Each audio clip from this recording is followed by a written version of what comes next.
ஹரே கிருஷ்ண கிருஷ்ண கிருஷ்ண ஹரே ஹரே, ஹரே ராமா ராமா ராமா ஹரே ஹரே. குட்டி கதைகள் 1021. இங்கு நடுநிலையாக இருக்க விரும்பும் பலராமர் பயங்கரமான குருட்சேத்திர போரில் ஈடுபட விரும்பாமல் பல தீர்த்த யாத்திரைகள் சென்ற கதையினை காண்போம். முன்பு ஒரு சமயம் நைமி சாரண்ய வாசிகளான கற்று அறிந்த முனிவர்களும் பிராமணர்களும் அசுரன் பல்வலன் வதத்தைக் கண்டு மனம் மகிழ்ந்து பலராம பகவானை பணிவுடன் வணங்கி மனமாற ஆசீர்வதித்தார்கள். பலராமரின் எந்த ஒரு முயற்சியும் தோல்வி அடைவது கிடையாது என அவர்கள் ஏகமனதாக ஆமோதித்தார்கள். பின்பு அவர்கள் பலராமருக்கு முறைப்படி அபிஷேகம் செய்தார்கள். இந்த அபிஷேகம் தேவேந்திரன் அசுரர்களை வெற்றி காணும் போது அவனுக்கு தேவர்கள் செய்யும் அபிஷேகத்தை போன்றதாக இருந்தது. அந்தணர்களுள் முனிவர்களும் பலராமருக்கு முதல் தரமான ஆடை ஆபரணங்களை அணிவித்து கௌரவித்தவுடன் என்றும் அழியாததும் வாடாததுமான தன்மைகள் உடையதும் அழகின் பெட்டகுமான தாமரை மலர் மாலையை பகவானுக்கு அணிவித்தார்கள். இந்த சம்பவத்துக்கு பிறகு பலராமர் நைமிசாரண்ய வாசிகளான அந்தணர்கள் இடம் விடைபெற்று மற்றவர்கள் உடன் வர கௌசிய நதி தீர்த்தத்துக்கு சென்று விட்டார். அங்குள்ள புண்ணிய தலத்தில் நீராடிய பின்பு பலராமர் சரையு நதியின் பிறப்பிடத்திற்கு சென்று அங்கிருந்து நதியின் கரையோரமாக பயணம் செய்து கங்கை, யமுனை, சரஸ்வதி ஆகிய நதிகள் சங்கமம் ஆகும் பிரயாகை என்னும் இடத்திற்கு வந்து சேர்ந்து விட்டார். அங்கும் அவர் முறைப்படி நீராடி ஆலயத்தை தரிசித்து வேத முறைப்படி பித்திருக்களுக்கும் முனிவர்களுக்கும் வணக்கம் செலுத்தினார். அங்கு இருந்து அவர் புலக முனிவரின் ஆசிரமத்துக்கு சென்று பின்பு கோமதி நதியின் கரையில் இருக்கும் கண்டகையை அடைந்தார்.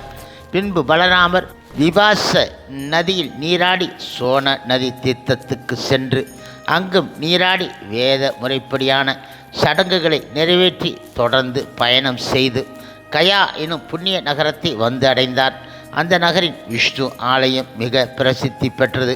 அங்கு பலராமர் தம் தந்தையான வசுதேவரின் ஆலோசனைப்படி பித்திருக்களுக்கு வணக்கம் செலுத்தினார். அங்கிருந்து அவர் கங்கை நதி வங்கக்கடலில் கலக்கும் புனித தலமான கங்கா சாகரம் எனும் இடத்தை சென்று அடைந்தார். இந்த இடத்திலும் பிரயாகில் நடப்பது போல் ஒவ்வொரு ஆண்டும் மகா மேளா நடைபெறுவது உண்டு. கங்கா சாகரத்தில் நீராடி வைதிக சடங்குகளை நிறைவேற்றிய பின்பு பலராமர் மகேந்திர பல்வத எனும் மலையை நோக்கி பயணமானார். இந்த இடத்தில் அவர் பகவான் கிருஷ்ணரின் அவதாரமான பரசுராமரை சந்தித்து அவர் முன் தலை வணங்கினார். பின்பு பலராமர் தெற்கு நோக்கி பயணம் செய்து கோதாவரி, வேணா, பம்பா, பீர மரதி ஆகிய நதிகளில் நீராடினார்.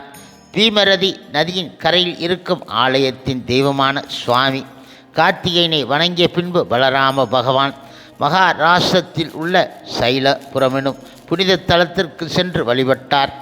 அங்கிருந்து பலராமர் தென்பகுதியான திராவிட தேசத்திற்கு சென்றார். தென்னிந்தியா 5 பிரிவுகளை கொண்டது ஆகும். இவை பஞ்ச திராவிடம் எனப்படும். அண்மைக்கால ஆச்சாரியர்களான சங்கராச்சாரியர், ராமானுஜாச்சாரியர், மத்வாச்சாரியர், விஷ்ணு சுவாமி, நிம்பார்க்கர் ஆகியோர் இந்த பிரதேசத்தை சார்ந்தவர்கள். சைத்தன்ய மகாபுரு கவுட தேசத்தைச் சேர்ந்த வங்கத்தில் தோன்றியவர் ஆவார். திராவிடத்தின் மிக முக்கியமான புண்ணியஸ்தலம் வேங்கடாச்சலம் என்பதாகும். பாமர மக்கள் இந்த தலத்தை பாலாஜி என்று அழைப்பார்கள். பலராமர் இங்கு விஜயம் செய்து வழிபட்ட பின்பு விஷ்ணு காஞ்சிக்கு சென்று அங்கிருந்து காவேரி நதிக்கரைக்கு சென்றார். காவேரி நீராடிய பின்பு நாளடைவில் ரங்கக்ஷேத்திரத்தை அடைந்து விட்டார். இந்த இடத்தில் உலகிலேயே மிகப்பெரிய விஷ்ணு ஆலயமான ரங்கநாதர் ஆலயம் இருக்கின்றது. இதுபோன்ற ரங்கநாதர் ஆலயம் ஒன்று விருந்தாவனத்தில் இருக்கின்றது. ஆனால் அது ரங்கக்ஷேத்திர ஆலயத்தை போன்றது அவ்வளவு பெரிதானது கிடையாது ஆகும்.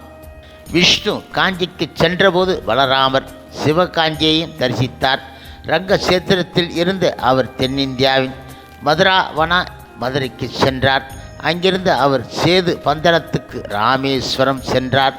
இது ராமச்சந்திர பிரபு இந்தியாவில் இருந்து இலங்கைக்கு பாலம் அமைத்த இடமாகும். இங்குள்ள அந்தணர்களுக்கு பலராம பிரபு 10,000 பசுக்களை தானமாக கொடுத்தார். செல்வந்தன் ஒருவன் புண்ணிய ஸ்தலங்களுக்கு யாத்திரை மேற்கொள்ளும் போது அந்தந்த இடங்களில் உள்ள அந்தணர்களுக்கு குதிரைகள், யானைகள், பசுக்கள் ஆகியவற்றை தானமாக வழங்குவது வேத முறைப்படியான வழக்கம் ஆகும். இவ்வாறாக தீர்த்த யாத்திரை செய்து தானம் வழங்குவது கலியுகத்தில் மிக மிக குறைந்துவிட்டது. இக்காலத்தில் செல்வந்தர்கள் இடையே வேத பண்பு குறைந்துவிட்டதால் அவர்களுக்கு தீர்த்த யாத்திரையில் அக்கறை கிடையாது. இவர்கள் நம்பியிருந்த பிராமண புரோகிதர்களும் யாத்திரிகளுக்கு உதவுவதான கடமையில் தவறுகின்றார்கள். பண்டிதர்கள் என அழைக்கப்பட்ட இந்த அந்தணர்கள் முற்காலத்தில் சாஸ்திரங்களை கற்று அறிந்தவர்களாக இருந்து யாத்திரிகர்களுக்கு தலத்தின் முக்கியத்துவத்தை விளக்கி கூறி சடங்குகளை நிறைவேற்ற உதவினார்கள். யாத்திரிகர்களும் அவர்களுக்கு தானங்கள் வழங்கினார்கள். இவ்வாறு யாத்திரிகர்களும் பண்டிதர்களும் ஒத்துழைத்து ஒருவருக்கொருவர் உதவியாக இருந்தார்கள். ஸ்ரீமத் பாகவதத்தின் இந்த விளக்கங்களில் இருந்த பலராமர் தீர்த்த யாத்திரை செய்தபோது வேத முறைப்படியான நியமங்களை அனுசரித்தார் என்பது புலனாகிறது. சேது பந்தனத்தில் பசுக்களை தானம் செய்த பின்பு பலராமர் கிருதமாலா மற்றும் தாமிரபரணி ஆகிய புண்ணிய நதிகளில் நீராடி மலையை நோக்கி பயணமானார். முனிவரான அகஸ்தியர் அங்கு வசித்து வந்தார். பலராமர் அவரை வணங்கி ஆசி பெற்று அவரது அனுமதியுடன் இந்து மகா சமுத்திரத்தை நோக்கி பயணமானார். இந்திய தீபகற்பத்தின் முனையில் துர்காதேவி ஆலயம் ஒன்று இருக்கின்றது. இங்கு தேவி கன்னியாகுமரி என்று அழைக்கப்படுகின்றாள். இந்த ஆலயத்துக்கு பிரபு ராமச்சந்திரமூர்த்தி விஜயம் செய்து இருக்கின்றார். எனவே இந்த ஆலயம் ஆயிரக்கணக்கான ஆண்டுகளாக இருந்து வந்து உள்ளதென கருத வேண்டும். அங்கிருந்து பலராமர் பால்குண தீர்த்தம் எனும் புண்ணிய தலத்துக்கு சென்றார். இது இந்துமா கடலின் கரையில் இருக்கின்றது. மகாவிஷ்ணு அந்த அவதாரத்தில் இங்கு சயனித்து இருப்பதால் இந்த தலம் விசேஷமானது ஆகும். பால்குண தீர்த்தத்தில் இருந்து பலராமர் பஞ்சா பசரம் எனும் புண்ணிய தலத்துக்கு சென்றார். அங்கும் அவர் முறைப்படி நீராடி உரிய நியமங்களை நிறைவேற்றினார். இதுவும் பிரசித்தி பெற்ற விஷ்ணு தலம் ஆகும். இங்கும் பலராமர் 16,000 பசுக்களை தானமாக வழங்கினார். குமரி முனையில் இருந்து பலராமர் கேரளத்தை நோக்கி பயணம் செய்தார். அங்கிருந்து அவர் சிவன் வழிபடப்படும் தலமாகிய கோக்கர்ண தீர்த்தத்தை அடைந்தார். பின்பு அவர் 4 புறமும் நீரால் சூழப்பட்டு இருந்த ஆர்யாதேவி ஆலயத்துக்கு சென்று அங்கிருந்து சூர்பாரகம் என்னுமிடத்தை அடைந்தார்.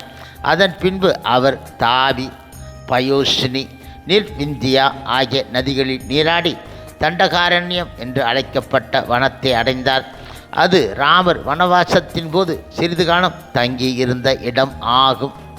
பின்பு பலராமர் மத்திய இந்தியாவின் மிகப்பெரிய நதியான நர்மதை நதிக்கரைக்கு வந்து சேர்ந்தார். இந்த நதியின் கரையில் மகிஷா மதிபுரி என்னும் புண்ணியத்தலம் இருக்கின்றது. பலராமர் அதில் நீராடி நியமங்களை அனுஷ்டித்த பின்பு மீண்டும் பிரபாச தீர்த்தத்தை சென்று அடைந்தார். அங்கு வந்தபோது பலராமர் குருட்சேத்திர போரில் பெரும்பாலான சத்திரியர்கள் கொல்லப்பட்டதாக கேள்விப்பட்டார். இவ்வாறாக பூமி பாரம் குறைக்கப்பட்டதை அறிந்தபோது பலராமருக்கு திருப்தியாக இருந்தன. பலராமரும் பகவான் கிருஷ்ணரும் மண் ஆசை கொண்ட சத்திரிய அரசர்களின் படைபலத்தால் ஏற்பட்ட பூமி பாரத்தை குறைக்க தோன்றியவர்கள் ஆவார்கள். இது இக உலக வாழ்வில் அடிப்படை தேவைகளை அடைவதோடு திருப்தி அடையாமல் பேராசை கொண்டு தர்ம விரோதமான செயல்களில் ஈடுபடுபவர்களை இயற்கையின் விதிகள், அதாவது கடவுளின் விதிகள் இவ்வாறு கட்டுப்படுத்துகின்றன. அதாவது பஞ்சம், போர், தொற்று நோய் போன்ற கேடுகள் தோன்றுகின்றன. பெரும்பாலான சத்திரியர்கள் கொல்லப்பட்டாலும் குரு வம்சத்தினர் தொடர்ந்து போர் செய்து வருவதாக பலராமர் கேள்விப்பட்டார். எனவே துரியோதனனும் பீமசேனனும் துவங்கிய யுத்தம் செய்யும் தினத்தன்று பலராமர் யுத்த பூமிக்கு சென்றார். அவர்கள் இருவரின் நலனை கருதி சண்டையை நிறுத்த அவர் முயன்றும் அவர்கள் போர் இடுவதை நிறுத்த கிடையாது. யுத்த பூமிக்கு பலராமர் வந்தபோது ராஜா யுதிஷ்டிரரும் அவரின் சகோதரர்களான நகுலன், சகாதேவன், அர்ஜுனன் மற்றும் பகவான் கிருஷ்ணரும் அங்கு வந்து அவரை வணங்கினார்கள். ஆனால் அவர்கள் எதுவும் பேசாமல் மௌனமாக இருந்தார்கள். பலராமர் துரியோதன் இடம் பிரியம் கொண்டவர் ஆகையால் அவர்கள் அவ்வாறு மௌனமாக இருந்தார்கள். மேலும் துரியோதனனுக்கு கதா யுத்தம் செய்யும் முறையை கற்றுத்தந்தவரும் பலராமர் ஆவார். எனவே பீமசேனனுக்கும் துரியோதனனுக்கும் யுத்தம் நடந்து கொண்டு இருந்தபோது பலராமர் அங்கு வந்து விட்டதால் துரியோதனனுக்கு உதவியாக ஏதாவது சொல்வதற்காக அவர் அங்கு வந்து இருக்கக்கூடுமென அவர்கள் எண்ணியதால் மௌனமாக இருந்தார்கள். துரியோதனனும் பீமசேனனும் மிக மிக மும்முரமாக கதா யுத்தம் செய்து கொண்டு இருந்தார்கள். அவர்கள் யுத்தம் செய்வதை காண்பதற்காக பலர் அங்கு கூடியிருந்தார்கள். இருவரும் லாவகமாக செயல்பட்டு ஒருவரை ஒருவர் தாக்க முயன்றபோது மேடையில் நடனம் ஆடுபவர்கள் போன்று தோன்றினார்கள். என்றாலும் இருவரும் மிக மிக கோப ஆவேசம் அடைந்து இருந்தார்கள். போரை நிறுத்த விரும்பிய பலராமர் கூறினார், அன்புள்ள துரியோதனா, பீமசேனா, நீங்கள் இருவரும் யுத்தத்தில் மிக வல்லவர்கள் என்பதை நான் அறிவேன். நீங்கள் உலகம் முழுவதிலும் சிறந்த வீரர்களென புகழ் பெற்றவர்கள் ஆவீர்கள். எனினும் உடல் பலத்தில் பீமன் துரியோதனை விட சிறந்தவன் என நான் நினைக்கின்றேன். ஆனால் துரியோதனன் கதா யுத்தத்தில் மிக மிகச் சிறந்தவன். இதை கவனிக்கும் போது போர்த்திறனில் நீங்கள் ஒருவருக்கு ஒருவர் குறைந்தவர்கள் கிடையாது. எனவே நீங்கள் ஒருவரை ஒருவர் வெல்வது சாத்தியம் கிடையாது. ஆகையால் இந்த அனாவசியமான யுத்தத்தை நீங்கள் நிறுத்துவது நல்லது என்றார். இருவரின் நலனை கருதி பலராமர் இவ்வாறு நல் உரை வழங்கினார். ஆனால் அவர்கள் இருவரும் பழைய பகைமையின் காரணமாக ஒருவர் மீது ஒருவர் குரோதம் கொண்டு இருந்தமையால் ஒருவரை ஒருவர் கொள்வதிலேயே கருத்தாக இருந்தார்கள். எனவே பலராமரின் அறிவுரை அவர்களின் காதுகளில் விலக்கிடையாது. ஒருவருக்கொருவர் முன்பு பேசிக்கொண்ட கொடிய வார்த்தைகளின் குற்றச்சாட்டுகளின் மனதில் கொண்டு வெறி பிடித்தவர்கள் போல் போரிட்டார்கள். அவர்களை எதிர்நோக்கியிருந்த முடிவை அறிந்த பலராமர் மேலும் எதுவும் கூறாமல் விட்டுவிட்டார். எனவே மேலும் அங்கிருக்க விரும்பாமல் அவர் துவாரைக்கு திரும்பிவிட்டார். பலராமர் துவாரைக்கு திரும்பிய போது உக்கிரசேன மன்னரும் மற்ற பெரியவர்களும் உறவினர்களும் நண்பர்களும் அவரை மகிழ்ச்சியுடன் வரவேற்றார்கள். அதன் பின்பு அவர் புண்ணியத்தலமான நைமிசாரண்யத்திற்கு மீண்டும் சென்றார். அங்கு முனிவர்கள் ஆந்தணர்கள் எழுந்து நின்று அவரை வரவேற்றார்கள். சத்திரியரான பலராமர் யுத்தத்தில் ஈடுபடுவதை நிறுத்திவிட்டு அமைதியை நாடியிருப்பதை அறிந்த முனிவர்களும் அந்தணர்களும் மகிழ்ச்சியடைந்தார்கள். ஏனென்றால் அவர்களும் அமைதி விரும்புபவர்கள். அவர்கள் பலராமரை மிகுந்த அன்புடன் தழுவிக்கொண்டு புனித தலமான நைமிசாரண்யத்தில் பல யாகங்களை நிறைவேற்றும்படி கேட்டுக்கொண்டார்கள். சாதாரண மனிதர்களுக்கான யாகங்களை பலராமர் செய்ய வேண்டியது கிடையாது. முழுமுதற் கடவுளான பலராமர் யாகங்களின் பலனை அனுபவிப்பவர். என்றாலும் வேதங்கள் பரிந்துரைக்கும் பலனை யாகங்களின் முக்கியத்துவத்தை பாமர மக்களும் உணர வேண்டும் என்பதற்காக அவர் அவற்றை நிறைவேற்றினார். பிரபஞ்ச தோற்றத்து உடன் உயிர்வாளிகளுக்கான உறவு எப்படிப்பட்டது என்பதை முழுமுதற் கடவுளான பலராமர் நைமிசாரண்ய வாசிகளான முனிவர்களுக்கும் புனிதர்களுக்கும் எடுத்து உரைத்தார். பிரபஞ்சம் எங்கும் நிறைந்து இருக்கும் முழுமுதற் கடவுளை சார்ந்து இருக்கிறது. அவர் மிகச்சிறிய அணுவிலும் பரமாத்மாவாக வீற்றி இருக்கிறார் என்பதை உணர்ந்து உயர் பக்குவ நிலையை அடைவதற்கு பிரபஞ்சத்தோடு எவ்வாறு தொடர்பு கொள்வது என்பதை முழுமுதற் கடவுளான பலராமர் நைமிசாரண்ய வாசிகளுக்கு விளக்கி கூறினார். பின்பு பலராமர் யஜ்யங்கள் நிறைவேற்றிய பின்பு மேற்கொள்ளப்படுகின்ற அவப்பிரத ஸ்நானம் செய்து புத்தாடைகளும் அழகிய ஆபரணங்களும் அணிந்து தம்மை அலங்கரித்து கொண்டு நண்பர்கள் மற்றும் உறவினர்கள் உடன் அளவலாவி மகிழ்ந்தார். அப்போது அவர் பிரகாசமான நட்சத்திரங்கள் இடையே தோன்றும் சந்திரனைப் போல் காட்சியளித்தார். முழுமுதற் கடவுளாகிய அனந்தரான பலராமர் மனது, அறிவு, உடல் இவற்றால் அறியப்படக்கூடியவர் கிடையாது. அவர் மானுடனாக அவதரித்து மானிடராக நடந்து கொண்டது தம் அவதார நோக்கத்தை பூர்த்தி செய்வதற்கு ஆகும். அவரது செயல்களை, அவரது லீலைகளை அளவிடுவது யாராலும் இயலாது. ஏனென்றால் அவர் எல்லாம் வல்லவர். பலராமர் ஆதி விஷ்ணு ஆவார். எனவே பலராமரின் இந்த லீலைகளை காலையிலும் மாலையிலும் நினைவு கூறுபவர்கள் முழுமுதற் கடவுளின் பக்தர்களின் நிலைமை அடைந்து வாழ்வில் எல்லா வகையிலும் வெற்றி பெறுவார்கள் என்பது நிச்சயம் ஆகும். பகவான் கிருஷ்ணர் பலராமரின் லீலைகளை சுகதேவ கோஸ்வாமி பரீட்சித் மகாராஜாவுக்கு கூறி வந்து கொண்டு இருந்தார். இந்த லீலைகள் கேட்பவர்களுக்கு பரமானந்தத்தை தர வல்லவை ஆகும். மகாராஜா பரீட்சித் சுகதேவ கோஸ்வாமி இடம் பின்வருமாறு கூறினார். அன்பார்ந்த முழுமுதற் கடவுளாகிய கிருஷ்ணர் முக்தியையும் இறை அன்பையும் ஒருங்கே அளிக்க வல்லவர். பகவானாகிய கிருஷ்ணர் இடம் பக்தி செலுத்துவன் தானே முக்தி அடைந்து விடுகின்றான். அதற்கென அவன் தனியாக முயற்சிக்க தேவை கிடையாது. பகவான் வரம்பு அற்றவர். இந்த பிரபஞ்சத்தை படைத்து காத்து அளிக்க அவர் ஆற்றும் லீலைகளும் வரம்பு அற்றவையாகும். எனவே இதுவரை நீங்கள் கூறாத மேலும் பல லீலைகளை பற்றி உம்மிடமிருந்து நான் கேட்டறிய விரும்புகின்றேன். ஜட உலகில் புலன்களின் மூலம் இன்பம் காணும் முயற்சியில் கட்டுண்ட ஆத்மாக்கள் தோல்வி அடைந்து இருக்கின்றார்கள். ஜட இன்பம் தூய்க்கும் ஆவல் இந்த ஆத்மாக்களின் இருதயங்களை துளைத்து கொண்டு இருக்கின்றன. ஆனால் புலன் இன்பம் தூய்ப்பதற்கான வழிகளில் இருந்து விடுபடுவதற்கான வழி பகவான் கிருஷ்ணரின் பரமான லீலைகளை கேட்பது என்பது நான் இப்போது அனுபவ ரீதியாக உணர்கின்றேன். மீண்டும் மீண்டும் பகவானின் லீலைகளை பற்றி கேட்பதான இந்த வழியை அறிவுள்ள எவனும் புறக்கணிக்க மாட்டான்.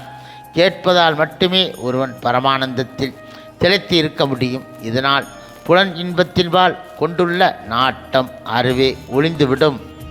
இந்த சந்தர்ப்பத்தில் மகாராஜா பரீட்சித்து 2 முக்கியமான சொற்களை பயன்படுத்தி இருக்கின்றார். அவை ஆவண விசன்ன மற்றும் விசேக்ஞ. விசன்ன என்றால் மகிழ்ச்சியற்ற நிலை.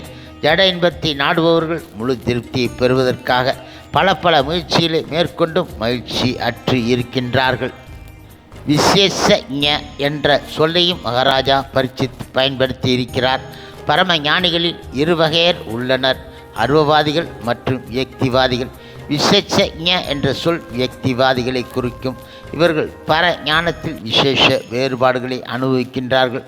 பகவான் கிருஷ்ணரின் தனிப்பட்ட லீலைகளை பற்றிய வர்ணனைகளை கேட்கும்போது இவர்கள் குதூகலம் அடைகின்றார்கள். பகவானின் அருவ அம்சங்களில் ஈடுபாடு கொண்டுள்ள அருவவாதிகள் பகவானின் லீலைகளை மேலெழுந்த வாரியாக மட்டும் ரசிக்கின்றார்கள்.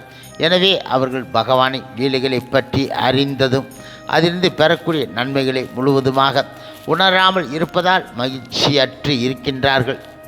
பரீட்சித் மகாராஜா தொடர்ந்து கூறினார். பகவானின் பரமான தன்மைகளை வர்ணிப்பதன் மூலம் ஒருவன் தன் பேச்சு திறனை வளர்த்து கொள்ள முடியும். கைகளில் திறனை பகவானின் சேவையில் பயன்படுத்துவதன் மூலம் வளர்த்து கொள்ள முடியும். முழுவதுமாக கிருஷ்ண உணர்வில் இருந்து கிருஷ்ணரை நினைத்து இருப்பதன் மூலம் மனதை கட்டுப்படுத்த முடியும். இதற்காக எப்போதும் சிந்தனையில் ஆழ்ந்திருக்க வேண்டும் என்பது கிடையாது. பரம சத்தியமான கிருஷ்ணரை புரிந்து கொண்டால் அவர் பரமாத்மாவாக எங்கும் நிறைந்து இருக்கிறார் என புரிந்து கொண்டால் போதுமானது. கிருஷ்ணர் பரமாத்மாவாக எங்கும் அணுவிலும் கூட நிறைந்து இருப்பதை அறிபவன் எண்ணத்திலும் உணர்விலும் சித்தத்திலும் பக்குவம் பெறுகின்றான். பக்குவம் அடைந்த பக்தன் ஜட உலகை ஜட கண்களின் மூலம் காண்பது கிடையாது. அவன் தன் வந்தனைக்குரிய பகவானாகிய பகவானை பரமாத்மாவாக எங்கும் காண்கின்றான். அவன் முழுமுதற் கடவுள் மற்றும் பரம புருஷ பகவான் ஸ்ரீ கிருஷ்ணன் தூய பக்தரான மகாராஜா பரீட்சித்து மேலும் சில கருத்துக்களை எடுத்து உரைத்தார். பகவானின் பரமான லீலைகளை பற்றி கேட்பதால் செவி தன் பணியை செவ்வனை செய்கின்றது. பகவானின் முன்பு அவரின் பிரதிநிதியின் முன்பு சிரம் தாழ்த்துவதன் மூலம் சிரம் தன் பணியில் சிறப்புறுகின்றது. பகவான் ஒவ்வொரு ஹிருதயத்திலும் வீற்றிருக்கிறார் என்பது உண்மை. அதனால் உடலை பகவானின் ஆலயமாக கருதும் பக்தன் ஒவ்வொரு உயிர்வாளையும் மதிக்கின்றான். இந்த பக்குவ நிலையை அடைவது எல்லா மனிதர்களுக்கும் எளிது கிடையாது. இது உயர் பக்குவ நிலையை அடைந்திருக்கும் பக்தர்களுக்கு சாத்தியம். 2ஆம் தர பக்தன் பகவானின் பக்தர்களை கிருஷ்ணரின் பிரதிநிதிகளாக கருதலாம். ஆரம்ப நிலையில் இருக்கும் பக்தன் ஆலயத்தில் இருக்கும் மூர்த்தியின் முன்பு முழுவதற் கடவுளின் நேர் பிரதிநிதியான ஆன்மீக குருவின் முன்பு தலை வணங்கலாம். இந்த 3 நிலைகளில் உள்ளவர்களும் பகவான் அல்லது அவரது பிரதிநிதியின் முன்பு தலை வணங்குவதன் மூலம் சிரம் இருப்பதில் ஆன சிறந்த பயனை அடையலாம். அதுபோன்று பகவானையும் அவரது பிரதிநிதிகளையும் காண்பதால் கண்ணின் பணி சிறப்புறுகிறது. இவ்வாறாக ஒவ்வொருவரும் பகவானின் கிருஷ்ணரின் சேவையில் அல்லது அவரின் பிரதிநிதியின் சேவையில் ஈடுபட்டு தன் உடலின் பகுதிகளை மிக உயர்ந்த பணிகளில் ஈடுபடச் செய்யலாம். வேறு எந்த வகையிலும் இல்லாவிட்டாலும் பகவான் அல்லாது அவரது பிரதிநிதியின் முன் தலைவணங்கி அவரின் திருப்பாதத்தை கழுவி நீராகிய சரணா அமிர்தத்தை அருந்தி பயன் பெறலாம். இவ்வாறாக மகாராஜா பரீட்சித்து கூற கேட்ட சுகதேவ கோஸ்வாமி வைஷ்ணவ தத்துவத்தில் மகாராஜா அடைந்து இருக்கும் முதிர்ந்த அறிவைக் கண்டு பக்தி பரவசத்தால் புலங்காகிதம் அடைந்து பகவான் கிருஷ்ணன் லீலைகளை வர்ணிக்கும் ஸ்ரீமத் பாகவதத்தை தொடர்ந்து கூறிக்கொண்டு இருந்தார் அவர். இப்பொழுது பகவான் கிருஷ்ணரின் அன்புக்குரிய நண்பரான ஒரு அந்தணர் இருந்தார்.